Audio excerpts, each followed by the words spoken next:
नमस्कार, वंदनाज लाईफस्टाईलमध्ये तुम्हा सर्वांचं स्वागत आहे। आज आपण डॉक्टर बाबासाहेबांवर एक कविता बघणार आहोत। विश्वरत्न, भारतरत्न, संविधानाचे जनक, अन्यायाविरुद्ध लढणारे नेते, दलितांचे उद्धारक आणि महिलांना न्याय मिळवून देणारे नेते, अशा कितीतरी पदव्या डॉक्टर बाबासाहेब आंबेडकरांना मिळालेल्या आहेत। खरोखर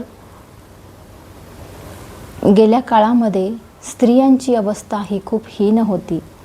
त्यांना खूप बंधने होती, त्या स्वतंत्र वावरू शकत नव्हत्या, त्यांचे विचार त्या मांडू शकत नव्हत्या आणि बरेच सारे बालविधवा, त्याच्यानंतर बालविवाह ह्यांना त्या फार कंटाळून गेल्या होत्या आणि त्यांचं जगणं हे अतिशय खालच्या थराला होतं। त्यांच्या वेदनासुद्धा कोणी समजून घेत नव्हतं, परंतु स्त्रियांना हक्क मिळवून दिले बाबासाहेबांनी। तळागाळातील लोकांना त्यांचे न्याय मिळवून दिले बाबासाहेबांनी। संविधानाच्या मार्फत त्यांनी सगळ्यांना हक्क मिळवून दिले आणि एक आदर्श जीवन कसं जगायचं माणसांनी, त्याचे नियम त्यामध्ये त्यांनी सर्वांना लागू केले।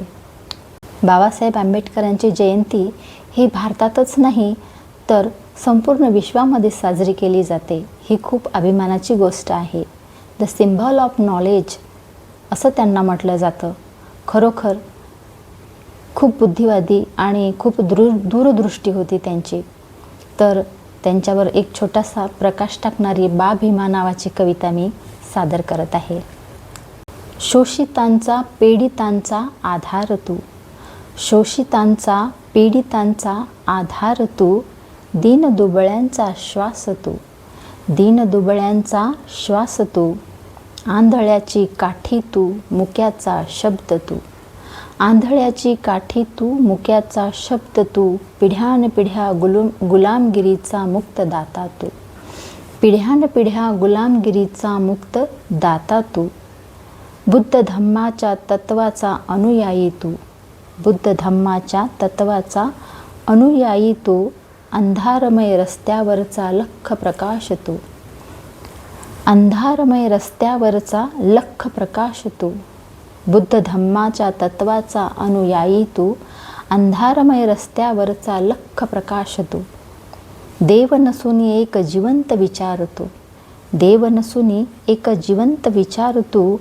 लेखनीचे शस्त्र करणारा एक वैज्ञानिक तू, लेखनीचे शस्त्र करणारा एक वैज्ञानिक तू, माणसाच्या माणुसकीतला एक समाज सुधारक तू, माणसाच्या माणुसकीतला एक समाज सुधारक तू, अन्यायाला विरोध करणारा, अन्यायाला विरोध करणारा संविधानाचा कायदे पंडित तू, अन्यायाला विरोध करणारा संविधानाचा कायदे पंडित तू, तुझ्या विचारांची उंची हिमालयापेक्षाही मोठी आहे, तुझ्या विचारांची उंची हिमालयापेक्षा, तुझ्या विचारांची उंची हिमालयापेक्षाही मोठी आहे, तुझी न्यायदृष्टी महासागराहून मोठी आहे, तुझी न्यायदृष्टी महासागराहून मोठी आहे,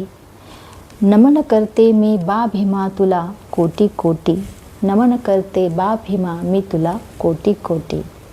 कविता कशी वाटली कमेंटमध्ये जरूर सांगा। चॅनलला सबस्क्राईब करा।